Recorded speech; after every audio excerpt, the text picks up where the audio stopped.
I never thought I would find myself here, typing out this story for an audience I can't see. My name is Jason, and until recently I thought I had a good life.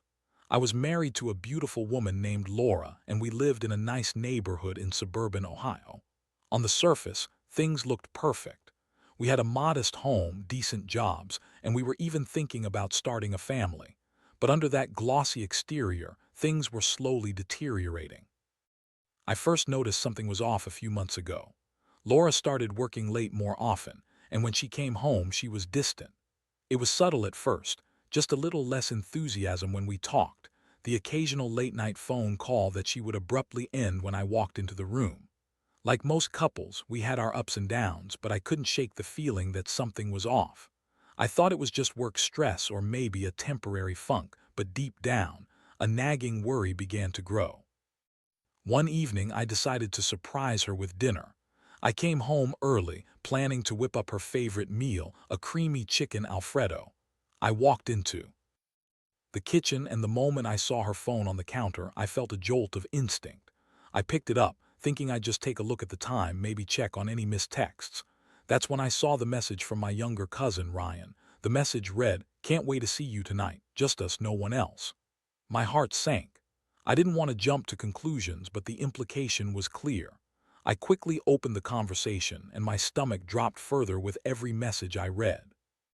There were flirty texts, plans to meet up, and even a few emojis that made my skin crawl.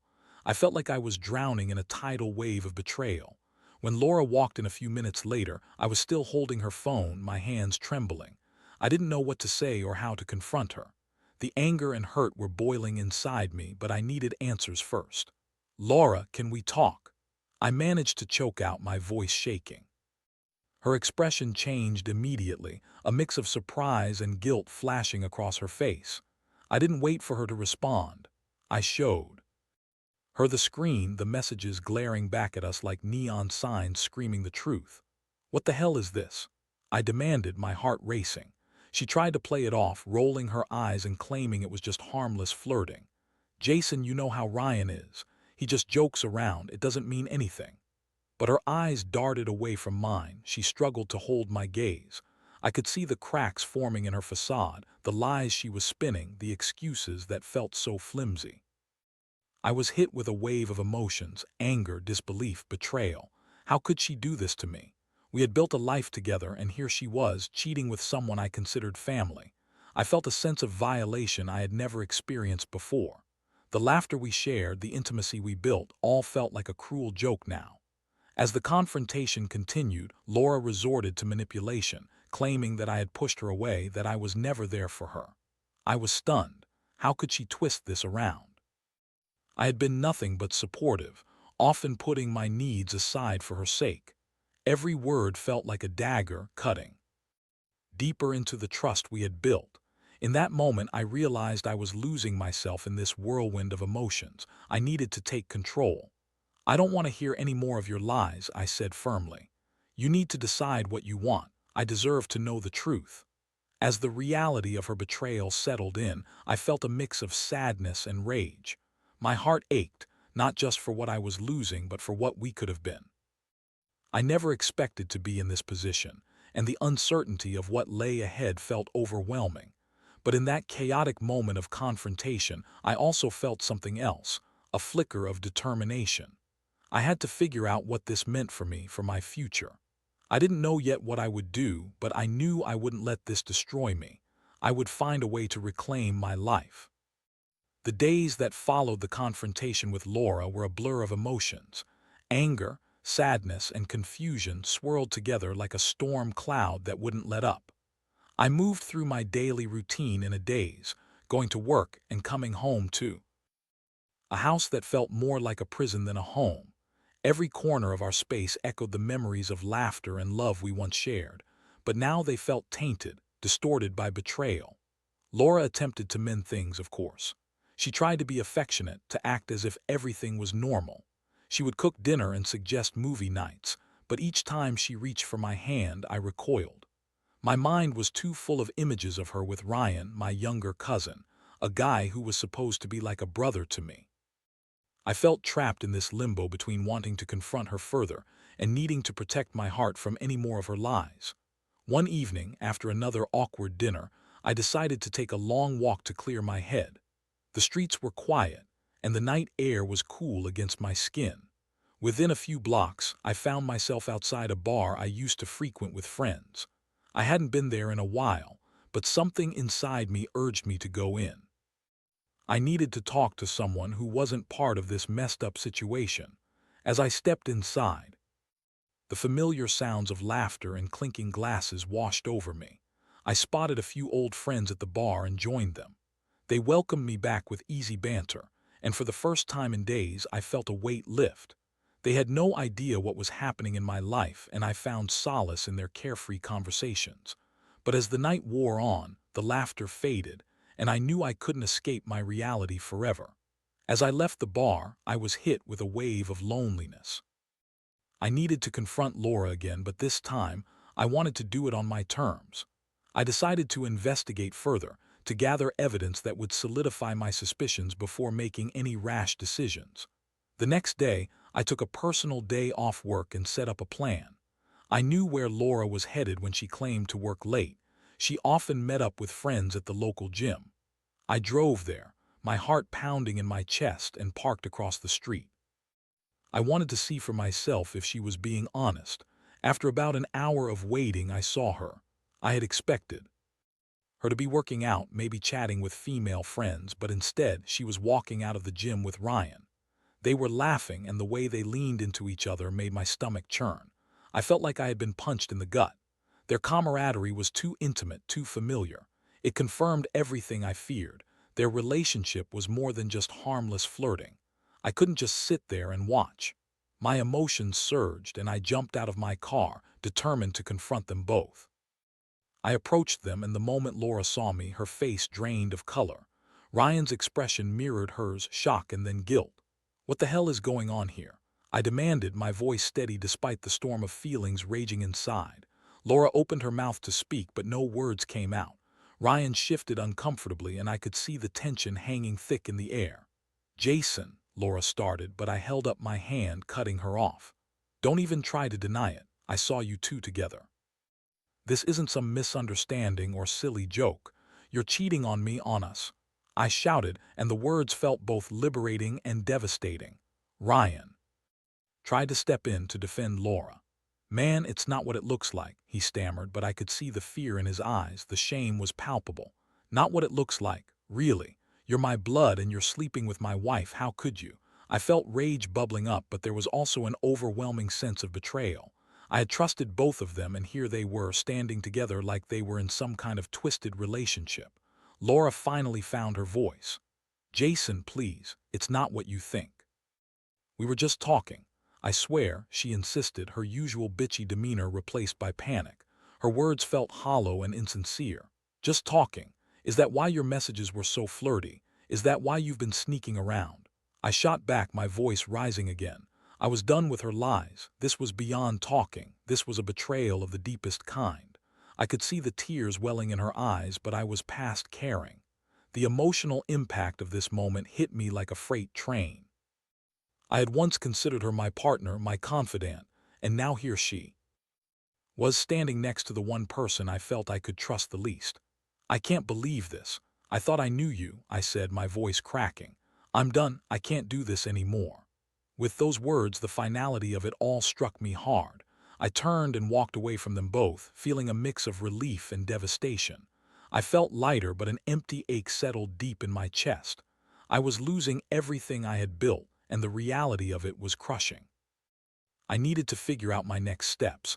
I needed to decide what to do with the pieces of my shattered life. The betrayal cut deep, but I would not let it define me. After that confrontation, I thought I would feel a sense of closure, but instead, I was left with a gnawing emptiness that settled into my bones. I spent the following days in a haze, moving through life like a ghost. I went to work, but my mind was elsewhere, replaying the moment I'd confronted Laura and Ryan over and over again.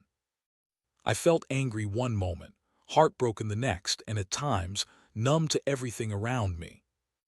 I stayed away from home as much as I could. I picked up extra shifts at work, volunteering for overtime just to avoid running into Laura. I couldn't bear to look at her, let alone have a conversation. But eventually, I had to go back home. I needed to gather my things to create some distance, though I wasn't sure how I was going to manage the logistics. That evening, I returned home to find the house eerily quiet. Laura was sitting on the couch, her expression a mixture of anxiety and desperation. She looked up as I entered, her eyes searching mine, but I couldn't let her in. I had to stay strong. "Jason," she began, her voice trembling. "Can we talk?" I took a deep breath, the anger bubbling up again. "What's left to say, Laura? You made your choice. You and Ryan have been doing whatever you wanted behind my back." She sighed, the tension in her shoulders visibly tightening. "I messed up. I know that. But I really want to explain, it wasn't just about him. I've felt so alone lately, like you weren't there for me." The blame game again. I felt my blood boil. "You think you were alone? I was working my ass off trying to provide for us. You could have talked to me. Instead, you chose to cheat." She flinched at my words, and for a moment I could see a flicker of remorse in her eyes, but it was quickly replaced with defiance. "You don't understand. Ryan was there for me when you were. I thought you didn't care anymore." "I didn't care. Is that what you think?" I shouted, my voice echoing off the walls. "You're the one who went and slept with my cousin. If you felt neglected, why didn't you come to me instead of stepping out with him?" Laura stood up abruptly, her frustration boiling over. "You don't get it. You're so wrapped up in work you don't see what's happening. I wanted a partner, someone who could support me emotionally. You just shut me out." This was infuriating. I felt like we were speaking different languages. "You shut me out first. You went and sought comfort in the arms of another man instead of coming to me. It's not about what I did, it's about what you did." My voice cracked as the weight of my heartbreak crashed over me. I could feel the tension in the room thickening. Every harsh word we exchanged felt like a strike, tearing apart whatever was left of our marriage. I tried to focus on the task at hand, gathering my things, but Laura continued to press on. "Please, Jason, I can change. I'll do anything to fix this. I don't want to lose you," she pleaded, desperation painted across her face. But how could I believe anything she said? "You had your chance, Laura. You made your choice. You don't get to unring that bell," I replied coldly. Her eyes glistened with tears, and for a moment I felt a pang of sympathy. But I quickly pushed it away. I had to be firm. I couldn't let her manipulate me into staying. As I began packing my belongings, I felt her presence hovering, a constant reminder of the life we had built together, but now felt like ashes in my hands.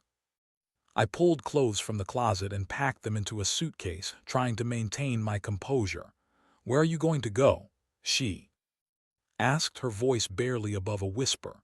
"Does it matter? I just need space. I can't be here with you right now," I replied, trying to sound unaffected. "What about us? What about everything we've built?" She pressed, anger and desperation mingling in her tone. I shot back. "You destroyed everything we built. You made your choice, and now I have to make mine." The intensity of the moment made me realize how far we had fallen. I thought of the years we had shared, the laughter, the dreams, the plans for our future. It all crumbled in an instant, and I felt hollow inside. With each item I packed, I felt a combination of relief and sorrow. This was my decision, but the emotional toll weighed heavily on my heart. Laura's sobs echoed in the background, but I steeled my resolve. I had to leave this behind. After what felt like an eternity, I grabbed my suitcase and walked towards the door. "I'm done, Laura. I can't keep doing this." As I stepped into the night, the cool air hit me like a slap in the face. Freezing, I stood there for a moment, suitcase in hand, feeling both liberated and devastated. I had just severed the last ties to what I thought was my happy life, and I wasn't sure what lay ahead. I took a deep breath, trying to calm the chaos swirling inside me. I had a long road ahead, but I knew one thing: I wouldn't let this define me. I would rebuild, find a path forward, and most importantly, find connections that were real. As painful as it was, I was determined to emerge from this stronger than before. I just had to figure out what that meant for me. The first few weeks after leaving Laura were a whirlwind of emotions. I settled into a small apartment downtown, a stark contrast to the house I had shared with her. It was a one-bedroom, sparsely furnished with just the essentials: a bed, a small table, and a few chairs. It felt strange to be living alone after all those years of sharing a life with someone, but there was a certain freedom in it too. At first, I felt lost. I spent my days at work, where I tried to focus on my tasks, but my mind often drifted back to memories of Laura, the good times and the bad. I missed the companionship, the little moments we had shared. But then the darker memories would creep in, reminding me of the betrayal that shattered everything. It was a constant battle between longing for the past and embracing my new reality. One evening, I decided to step out and grab some dinner. I found myself wandering into a cozy little diner a few blocks from my apartment. The bright neon lights and the smell of fried food felt oddly comforting. As I sat at the counter, nursing a cup of coffee, I overheard a conversation between two women sitting nearby. They were discussing their own relationship troubles, and it struck a chord with me. I couldn't help but eavesdrop, my heart racing as I listened to their stories of heartbreak and betrayal. It made me realize I wasn't alone in this struggle. Everyone had their own battles, their own pain. It was a moment of connection, albeit indirect, and I found myself feeling a little less isolated. After a few days, I decided to reach out to my friends for support.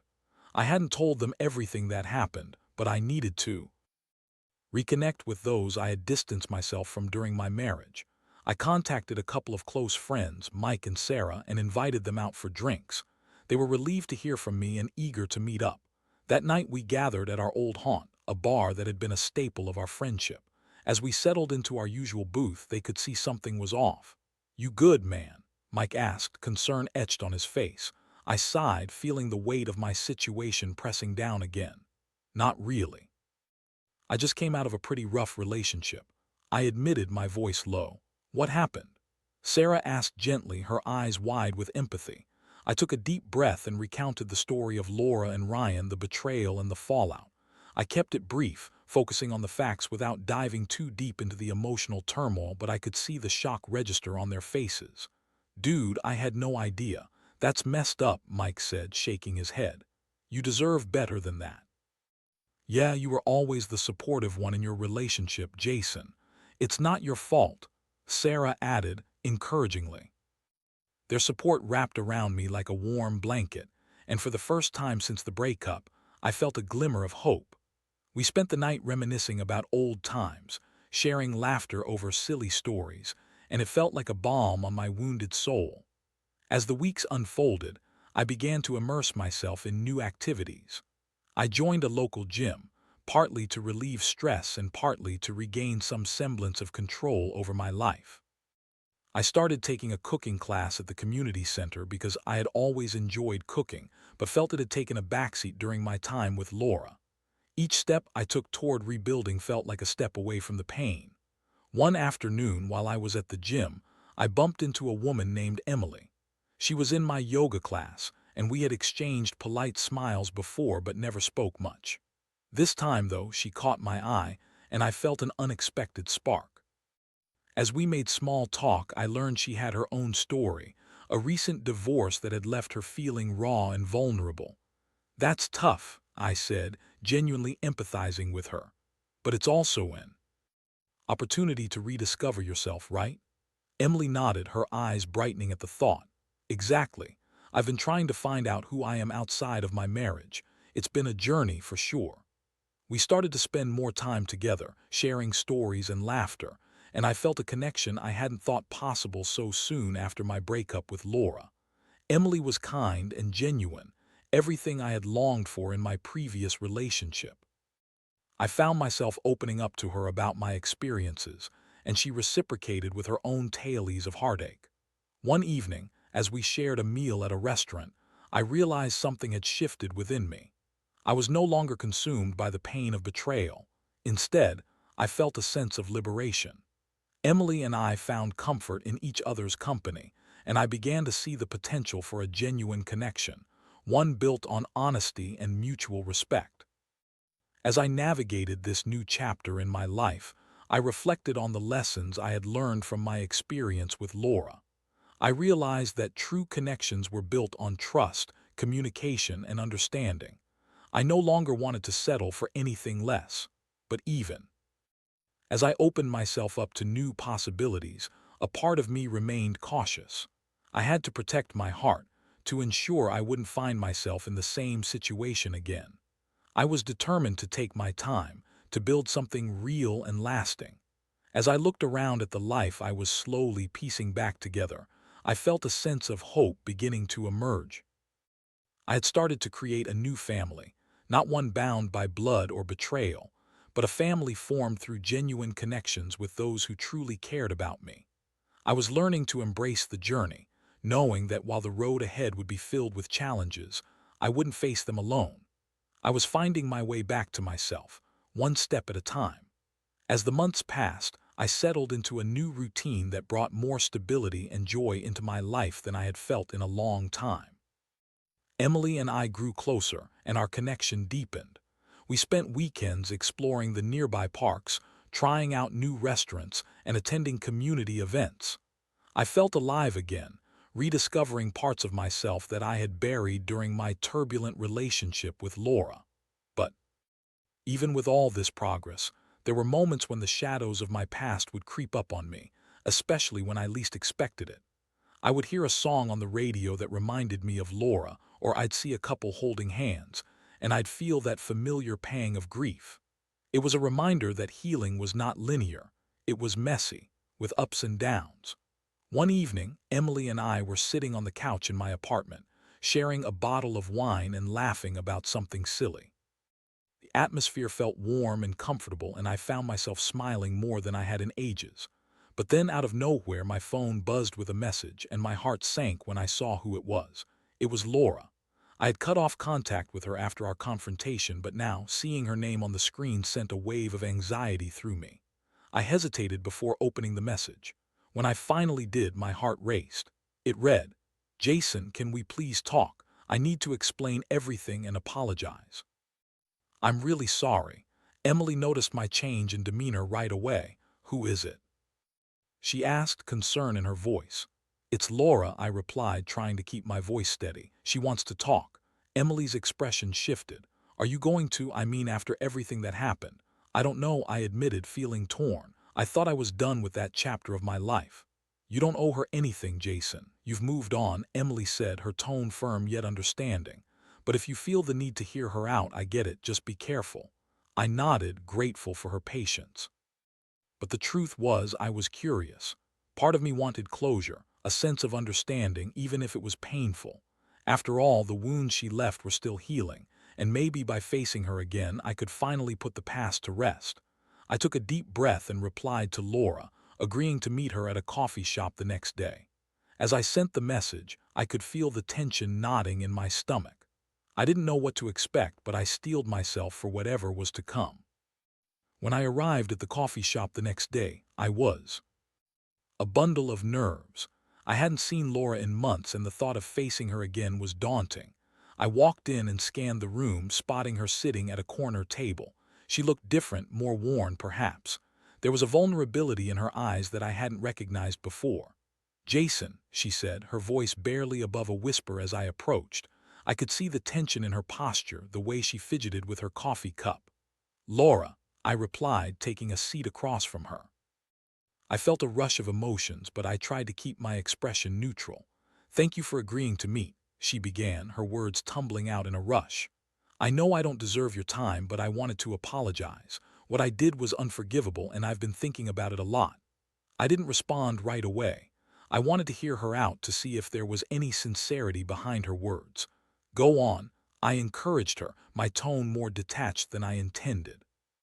"I've had time to reflect, and I realize I was selfish," she continued, her voice shaking. "I let my own insecurities and unhappiness get the best of me. I should have communicated better instead of running into Ryan's arms. I hurt you, and I'm truly sorry for that." Her confession struck a chord within me. I could see the remorse in her eyes, but I also felt a strong sense of hesitation. "Laura, you hurt me deeply. You betrayed my trust with someone I considered family." I paused, weighing my words carefully. "It's hard to forget that." "I know," she said, tears forming in her eyes. "And I don't expect you to forgive me right away or ever. I just wanted you to know that I'm trying to take responsibility for my actions. I've been going to therapy, working on myself, and I want to be a better person." The conversation took an unexpected turn. I hadn't anticipated her willingness to confront her mistakes, but part of me was reluctant to let my guard down. "That's good to hear, but it doesn't change what happened between us," I said firmly. "I understand," she said, her voice trembling.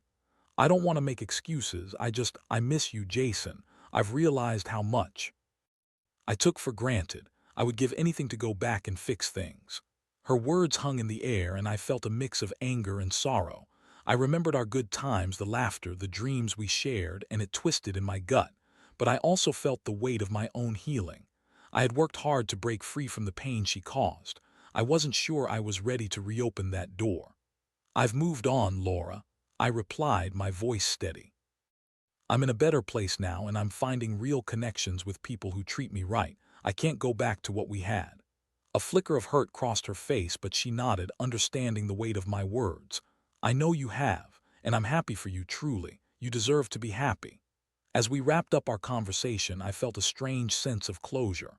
Laura and I shared a history, but it was a history I was ready to leave behind. I stood up, ready to walk away from the past for good. "Take care of yourself, Laura," I said softly before leaving. As I stepped back into the sunshine, I felt lighter. I had faced my past and come out stronger. There was no going back, and I wasn't going to let her mistakes define my future. I was finally free, ready to embrace whatever came next with an open heart. I was learning that life was about forging new connections, building a family of friends, and surrounding myself with those who truly cared. And as I headed back to my apartment, I felt more hopeful than ever. The days following my conversation with Laura felt like a turning point. I had confronted my past, faced my demons, and emerged with a newfound strength. I was determined to embrace my life moving forward, free from the shadows that had loomed over me for so long. Emily and I continued to grow closer, and our relationship blossomed into something beautiful. She was everything I had been craving: supportive, genuine, and kind. Our shared experiences of heartbreak created a bond that felt both comforting and thrilling. We spent weekends exploring new places, dining at quaint restaurants, and having long, lazy afternoons filled with laughter and conversation. One Friday evening, we decided to take a trip to a nearby lake. The sun was setting, casting a warm golden glow across the water. We set up a cozy picnic on the shore, enjoying the simple pleasures of good food and each other's company. As we sat together, I found myself watching the sun dip below the horizon, feeling grateful for the moment. "Jason," Emily said softly, breaking the tranquil silence, "I really cherish our time together. I know we both have our pasts, but I feel like we're building something special. I want you to know that I'm here for you no matter what." Her words warmed my heart. I had never felt such a sense of connection with anyone before, and it felt right. "I feel the same way, Emily. You've brought so much light into my life, and I can't tell you how much I appreciate your understanding." We talked about our hopes, dreams, and the lessons we had learned through our past relationships.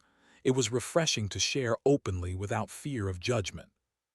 It dawned on me how important it was to have someone who was not only a partner but a true friend, someone who was willing to walk alongside me as I continued to heal. As the weeks turned into months, I noticed a significant shift within myself. I was no longer the heartbroken man who had left his marriage in a fit of anger and sadness. I was more confident, more grounded, and more focused on what truly mattered to me. I had reconnected with friends and family, surrounding myself with those who uplifted me. I felt empowered to create a life that reflected my core values. I decided to start volunteering at a local community center, helping out with programs for at-risk youth. It was fulfilling to give back, and I found joy in mentoring young people who faced their own struggles. It reminded me that everyone has their battles, and sometimes a little kindness and guidance can make all the difference. One evening, as Emily and I relaxed at a local cafe, she reached across the table, taking my hand. "I know we've both been through a lot, but I really see a future for us," she said, her eyes sparkling with sincerity.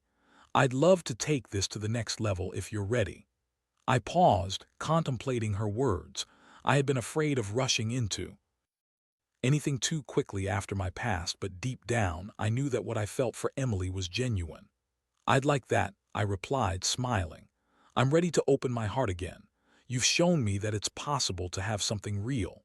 From that moment on, our relationship deepened even further. We began to talk about the future, traveling together, building a life filled with shared experiences, and forming a bond that could withstand the trials of life. It felt exhilarating and terrifying all at once, but I knew I wanted to take that leap with her. Meanwhile, I had also taken steps to ensure that I wouldn't fall into the same patterns I had with Laura. I sought therapy to explore my feelings and to understand better what I wanted from my relationships.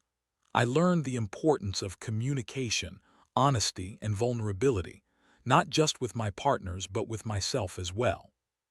Through this journey, I realized that my worth wasn't tied to someone else's actions.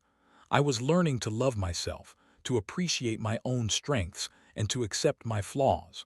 I was building a foundation that would support me through whatever came next. As I reflected on everything I had been through, I felt a sense of gratitude wash over me. The betrayal I had experienced had initially seemed insurmountable, but it ultimately led me to a place of growth and self-discovery. I wasn't merely surviving, I was thriving. With Emily by my side, I felt ready to embrace whatever life had in store for me. I learned that family isn't always about blood. It's about the connections we forge and the love we choose to give and receive.